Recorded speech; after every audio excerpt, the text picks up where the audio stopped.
Sampah ini sebetulnya tugas siapa sih? Tugas pemerintahkah? Tugas masyarakatkah? Atau tugas pemerintahan yang paling bawah itu desa?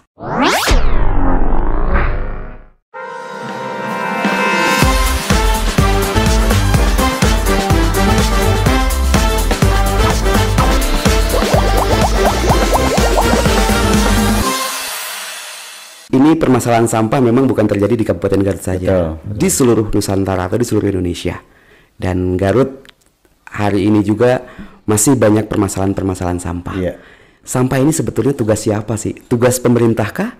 Tugas masyarakatkah? Atau tugas pemerintahan yang paling bawah itu desa? Iya.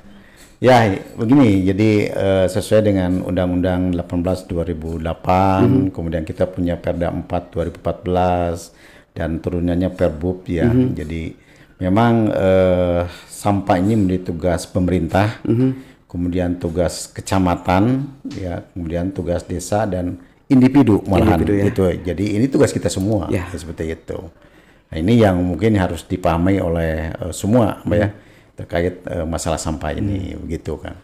Terkait masalah sampah, jadi bukan masalah kita aja, bukan masalah semua. Betul, masalah dari semua. Mulai masyarakat, pemerintah, gitu kan, pemerintah tingkat kecamatan dan desa tentu saja, dan RW/RT juga. RW/RT juga ya, harus peran aktif. Betul, betul seperti itu. Pak Kadis, selama ini emang kendalanya apa sih kalau menurut Pak Kadis di permasalahan sampah di Kabupaten Garut ini? Ya, jadi yang pertama adalah tentu saja tingkat kesadarannya. Tingkat kesadaran masyarakat yang masih rendah gitu ya.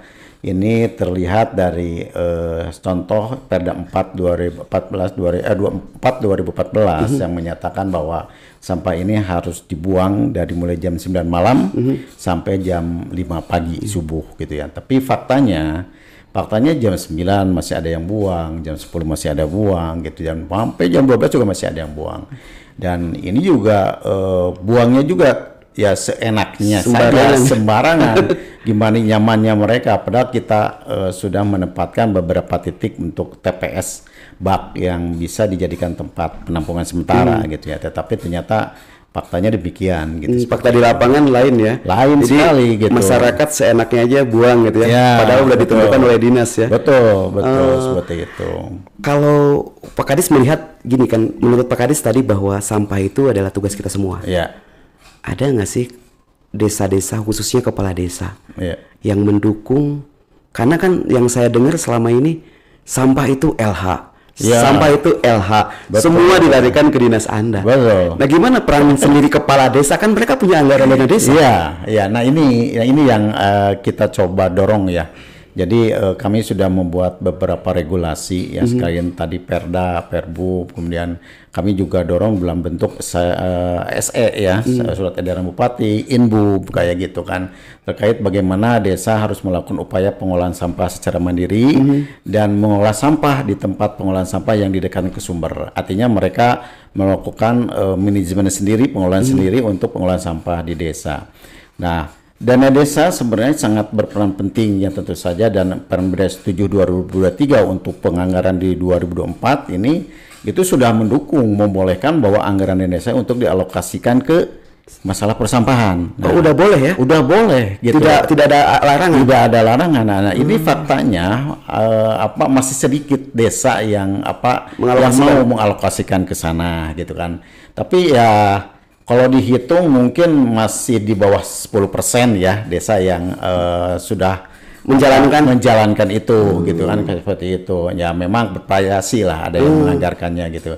Tetapi insya Allah kita dorong ya untuk di tahun depan gitu ya, dengan berupa Inbub kembali untuk merefresh gitu saja terkait dengan bagaimana kewajiban desa ini, termasuk juga anggaran dana desa yang kami coba dorong untuk di-plotting seolah bahwa sekitar ya di 10% lah minimal ya. 10% dari anggaran desa bisa dialokasikan untuk persampahan. Kayak 1M mungkin 100 juta. Ya, sekira seperti itu. Ini akan coba kita dorong berupa surat edaran atau Inbub ya, yang insya Allah di bulan November ini kita akan rilis ya gitu ya. Dan ini walaupun kita masih dalam bentuk draft, nih kita coba untuk dibuatkan, dan harapannya di tahun 2025 ini ada satu pergerakan yang cukup signifikan. Dan ini juga mungkin kita juga akan dorong dalam bentuk perlombaan gitu ya, perlombaan ya, lomba kampung ramah lingkungan atau lomba desa bersih gitu ya, yang tentu saja nanti ada semacam rewardnya nanti ke desa, ada rewardnya gitu kan, gitu mungkin dalam yang memenangkan lomba, betul, dalam bentuk materi mungkin kan seperti itu, dan mudah-mudahan ini menjadi pemicu gitu ya bagi desa untuk bisa kebersihannya itu terjaga. Dan ini merupakan bagian dari Zero Waste kan? Oh, ini Zero Waste. Bagian dari Zero Waste gitu kan. Jadi Zero Waste itu kan nol sampah. Iya, nol sampah, betul. Nol sampah gitu. Artinya kalau nol sampah itu artinya bahwa sampah selesai di desa. Artinya tidak ada lagi pelayanan pengangkutan ke TPA gitu. Semua sudah diolah, termasuk residunya, gitu seperti itu. Nah, ini akan coba kita dorong gitu ya. Dan memang ini menjadikan satu PR yang sangat penting yang memang bagi kami Dinas Lingkungan Hidup untuk memberikan sosialisasi, edukasi dan tentu saja fasilitasinya kan ke desa-desa untuk dalam rangka bagaimana Zero Waste ini bisa terlaksana kan seperti itu. Itu seperti itu. Pak Kadis sudah mensosialisasikan nggak atau mungkin bekerja sama dengan kejaksaan, karena kan banyak kepala desa mungkin takut menggunakan dana desa untuk sampah, takutnya nanti jadi temuan gitu. Nah, ini mungkin salah satu yang mungkin yang bisa kami dorong ya, untuk memang belum untuk sampai saat ini belum kita menggandeng APH, dan memang ini salah satunya yang membuat beberapa desa khawatir khawatir gitu kan. Padahal DPMPD sudah mendorong juga gitu ya untuk ke desa, dengan Permendesnya juga sudah ada jelas payung hukumnya gitu kan. Cuma tetap kan keraguan-raguan itu ada gitu, sehingga tadi yang rencana untuk menggandeng APH untuk memberikan satu penerangan, saya kira ini sangat bagus. Dan kami kemarin waktu 2 minggu yang lalu Pak PJ sudah mendatangani kerjasama dengan kejaksaan untuk dampingan gitu ya intinya. Nah, ini saya kira akan kita follow up ya dengan bentuknya seperti tadi gitu, dampingan dari pihak kejaksaan untuk kejaksaan untuk memberikan satu keterangan atau penjelasan terkait bagaimana sih terkait penganggaran dana desa, persampahan ini dari anggaran dana desa seperti itu. Nah, untuk di tahun 2025 sendiri mungkin ada inovasi atau terobosan apa sih di Dinas Lingkungan Hidup, Pak Kadis? Ya, jadi kita mempunyai pilot project tentu saja di 5 desa ya rencananya, dari yang harapannya di 5 desa ini nanti akan tadi arahnya Zero Waste ya. Kemudian juga akan terbentuk dari 5 desa ini kader-kader lingkungan yang akan mereplikasi ke desa yang lainnya. Seperti itu. Dan yang kedua adalah tadi terkait dengan reward tadi ya, lomba untuk desa bersih gitu ya, atau ya kampung ramah lingkungan lah, yang insya Allah ini menjadi pemicu ke terkait dengan Garut Zero Waste seperti itu. Kalau saya pikir Pak Kadis, kalau seandainya di hulunya udah beres, mungkin tidak ada sampah ke TPA ya. Betul.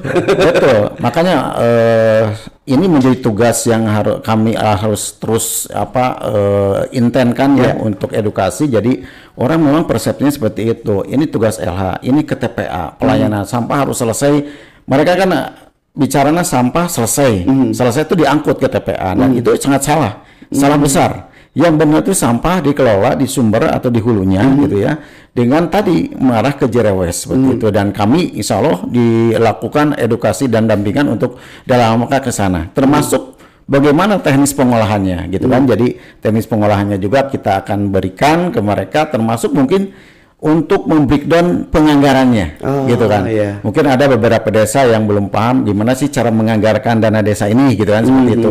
Kalau saya ngeplotkan misalkan seperti tadi 100 juta untuk apa saja sih? Nah, kita akan berikan dampingan dengan kita coba identifikasi. Di setiap desa pasti berbeda-beda ya. Ada yang mungkin sudah punya alat untuk pengangkutannya, ada yang belum gitu kan. Kalau belum harus seperti apa, kalau yang udah seperti apa gitu. Kita akan identifikasi, kemudian kita akan coba mapping gitu ya, kebutuhan seperti apa. Kemudian kita coba FGD gitu ya, penyepakatan mau seperti apa pengelolaannya, apakah mau kemagot atau composting gitu ya.